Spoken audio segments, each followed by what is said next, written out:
I put together a summer program training video, very short. We look forward to seeing you guys all next week. It's going to be an amazing summer. It's very full, a lot of kids.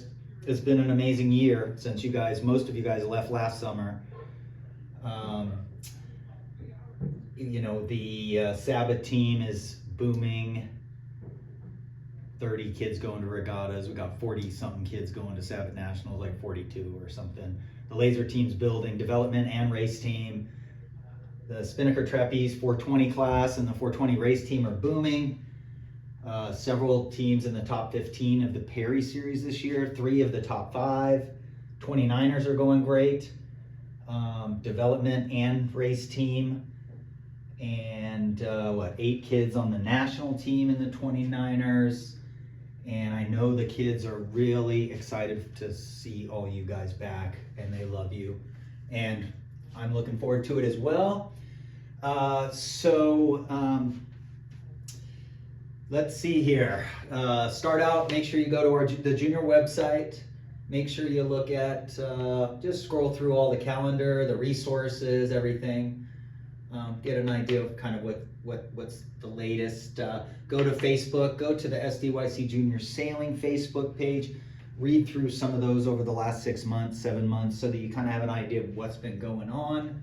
At YouTube, where this video is posted, you can see some old training videos. I'm sure you're not going to want to go back through those. They're pretty long, but each year I've done a training video like this before summer. And then it's at SDYC Junior Sailing. Also see some of those videos, some of the cool things that have been going on. We're going to start out just by going through the lower end classes very quickly. We'll start out with the sea urchins. What is the overarching goals for sea urchins is to break fear. Even if they don't seem fearful, assume they're fearful, break down their fear, get the kids sailing the boats, and start getting them learning up, down, trim, ease, and cruise. Make sure the coaches are giving up the helm to each kid. They will opt out often, and it's your job to get them to opt in and get them sitting there holding the tillers. So really important that we try to increase the amount of sailing time. The kids actually are sailing the boat and the coach is taking more of a back seat. Moving on to beginner Sabbats, it's about breaking fear. Assume again that they are fearful. Up, down, trim, ease, and cruise. Luffing and not luffing. Those are the most important things for the beginner Sabbat level. Okay, making sure that we're not sending kids out there scared to death. And then really emphasizing with on-land drills, emphasizing up, down, trim, and ease. Really working with the kids on land first, and then expecting them to do it on the water with a lot of caring behind that, remembering how easy it is to get stuck in irons like we all did when we were kids, if you were a Sabbat sailor. Then moving on to intermediate. Oh, by the way, beginner Sabbats don't need to be able to go upwind. So put that in your data bank. If you're teaching beginner Sabbats, upwind sailing is not a requirement. What is a requirement is trying to celebrate when they can just get out and go back and forth and not get blown downwind. If they can stay off the Yacht America, they're doing great. Intermediate, getting them to sit on the rail, getting them to learn how to better stay out of irons. Again, emphasizing up, down, trim, ease, and cruise, luffing and not luffing. By the time the kids get done with these first 2 levels, any coach should be able to look at that kid and say, head down a little, up a little, trim, cruise, and the kid should be able to do it like masterfully. After it takes kids a year and a half at least to get through those 2 levels. So in that time, we have to move them on with the skills that they need for the pre-C3s. Okay, I have the word push in here. This is where we just start to push them a little bit harder, expecting a little bit more out of them. They're learning to race at the pre-C3 level. They are really trying to master close hauled. Okay, starting to really work on being able to go close hauled in the absence of other boats, in the absence of buoys. they should be able to, on command, go port tack, close hauled, starboard tack, close hauled. And then at pre-C3, sitting on the rail is really important. It is an on-the-rail boat for most of these kids. We have to remember now that in our program, these kids are coming out of sea urchins really strong. So they're getting through beginners and intermediates relatively quickly. So they're not even barely 9 years old, and they're already getting into C2, into pre-C3 and C3s. So remember that, it's a very young group. Okay, then we get into C2, C3. What they're working on right now is close hauled, in the absence of buoys, in the absence of other boats, being able to maintain a solid close hauled course for a longer period of time. When we say on the wind, they should be able to, they should know immediately, say, hey, go on the wind. They should immediately be able to go upwind, close hauled. All we have to say is on the wind. And then obviously working a lot on starting routines. High and slow is what we really emphasize in the last minute of a starting sequence, is slowing their boats down with less than 1 minute. Slowing their boats down a lot that whole time, from any time before the race, just slowing down so they don't get in collisions. But high and slow in the last minute, high and slow in the last 30 seconds. Pointed very high on the wind, sailing very slowly. Just really important at this level. And then for our more advanced kids, the C1s, the Bs, and the As, right now it's harder to get out of C1 than it is to get out of B. So to move up from C1 to B is harder than to get from B to A, because there's so many kids at this level who are essentially even.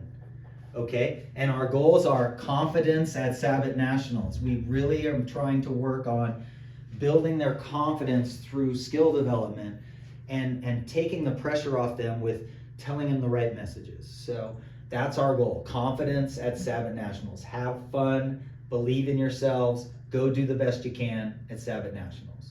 And then in this same thing, we're working on a lot of things. There's a huge long list of things we're working on to prep for Sabat Nationals. But mostly getting the kids to get their booms in the right place, upwind and downwind, get their sail controls right. Usually for a lot of our kids, again, they're young, they're small, 9, 10-year-olds, 11-year-olds, and they're not getting their Cunningham and outhaul adjusted properly. They're not adjusting their lee board. And so we really want the kids to be, you know, as soon as you see a kid getting stuck in a Naples Sabat, as soon as you see them getting on irons, it's usually Cunningham and outhaul tighter and lee board back from where it is, about that much. A 1/4 inch back on the lee board from where it is. And all of a sudden the kid with a tight outhaul, tight Cunningham, all of a sudden the kid's staying out of irons better or staying out of irons all the time. Okay, we're working on the racing rules with the kids right now.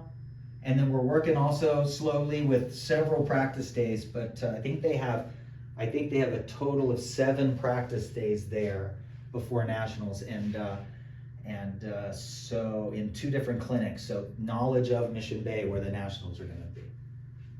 Okay, so that's just an overview of the more of the Sabat team stuff.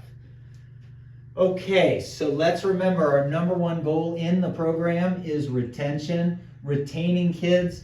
We want kids to want to come to the yacht club, want to come to go sailing class, and smiling when they're leaving, and retaining them. It's working very, very well. We are regularly borrowing trailers from other yacht clubs right now to get our kids to regattas. So we are retaining a lot of sailors. This summer, we're really emphasizing again, greet the sailors, get out of the office, attendance, making sure we take attendance properly. I'm really big now, a little bit shorter games. I love our program from a standpoint of we incorporate some fun things, fun activities, games, especially at the beginning of class to let them get some of their energy out and just, you know, kind of be a kid. But I'd like them to be slightly shorter, and I would like us to get on the water a little bit quicker. So we need to develop this resilience in the kids for being on the water for quite a long time. And we mix it up a lot, so it's not a lot of hours every day, but we definitely want to get on the water a little quicker. And another point I have written down here is 20-minute drills. It's really important to keep your drills to a finite 20-25-minute sections and not do something for too long, especially windward leeward drills or tacking on the whistle drills. We do not want to be doing those every day, and we don't want to be doing them for long periods of time. When a kid goes home and their parents ask them, how was sailing class? We want them to know 2 or 3 take-home things of knowledge. We want them to go home with knowledge in their head of something they learned, something that inspired them, something that made them feel good, whatever it is, 2 or 3 take-homes. We don't want them to say, oh, we did the windward leeward drill for an hour and a half. Oh, we did tacking on the whistle again all day. And whether that's a fact or not, that's the kid's perception, is that they did this drill forever. And their perceptions are our realities. So remember, try to keep your drills relatively short. Don't do them for too long. And when a kid goes home, we want them to be able to say, yeah, I learned. I can sit on the rail, and I sailed the Sabot for the first time today by myself. Or, I learned how to roll tack the laser. Or I learned how to jibe the spinnaker pole, and I steered with the spinnaker for the first time. Those 2 or 3 things that they can say. Very good. Moving on, I have a note right here about coaching up from the back. So that means we need to be going to the back of the class on the water and making changes and coaching a kid up. So if their sails aren't quite right, go grab them, ask them, put your outhaul tight or Cunningham tight, or okay, sit forward, here we go, let's go again. Coaching up from the back. Very important. There are some things we need to collaborate on as coaches. Okay. Lesson plans. There's a lot of old lesson plans in the office that you can go back through and look through. Collaborate on leaving and returning to the dock. So when we're returning especially, we can't get for instance, all our Sabot kids all at the same time because we don't have enough dollies. So we have to figure out how do we break up the returning to the dock. Daily cleanup tasks, you need to collaborate on this. This is going to be in the office. This is the break room cleanup in the orange. So this is at the end of lunch. The teachers for these classes are responsible for making sure the break room is cleaned up. And then in the yellow area is the different areas that need to be cleaned up at the end of every day. The Jessup room, the junior office, the docks, the maintenance room, and the coach boats. And here's the checklist, what you do. For instance, laser racing at the end of every day for this first week of June 8th, they're going to be doing the junior office. They're going through and cleaning and organizing. Now, you could get your coaches in training to help you with this, or you could get the kids to help you to a certain degree with this. But if you don't get them to help, then it's up to your class to make sure that the tasks get done at the end of each day. That way we spread them around. And again, I'm going to emphasize attendance sheets. Please collaborate on these. Make sure somebody's in charge from your class on getting these exactly right, and also communicating the numbers. So the attendance people are telling the kid, hey, you have 8 kids today. You guys have 16 kids today. Whatever it is, we need to know that number every day. Okay, radio checks every day. Let's make sure we got radio checks done. The next one is every time you touch rule. Every time you touch a coach boat, every time you touch an FJ, every time you touch a boat part, you're doing a once over on it. You're looking at it and you're straightening things up. If the coach boat, the anchor line, oh, it's a knot. I'm going to take the knot out, straighten it out. There's some trash. I'm going to get that. Oh, there's water in the back. I'm going to sponge that out. Okay, this boat looks good. Then I go to an FJ. It's like, oh, there's a spring broken on the jib block, and that might cut somebody. I need to go to the QR code and fill it out. Remember that for maintenance, you go to the QR code system. You just have to get you QR code you click on the QR code on the boat, then you fill out the form for what it needs. But every time you touch something, when you go in the office, You touch the radios, you're like, oh, all the radios are in a big pile. I'm going to straighten them up real quick. That's a really, really big rule there. The last thing is the coach's schedule. Okay, I hope this is showing on the screen, but make sure you go on the coach's schedule that Eric and Damie have put together online, the spreadsheet, and go through that carefully. I think many of you have already replied that you have, but go through it very carefully and make sure everything looks good for the days you're planning to work or that you're scheduled to work. And then also look for regattas. Because if you want to coach at regattas, there's still some spots in there that haven't been assigned yet. So talk to Eric, talk to Damie about what regattas you could coach. So thank you guys. Really looking forward to the summer. Really excited to see you guys all back.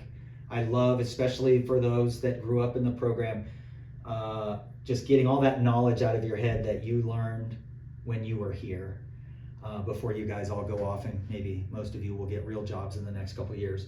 And we make sure to get that information out of you guys. So thank you very much, and see you next week. See you Monday.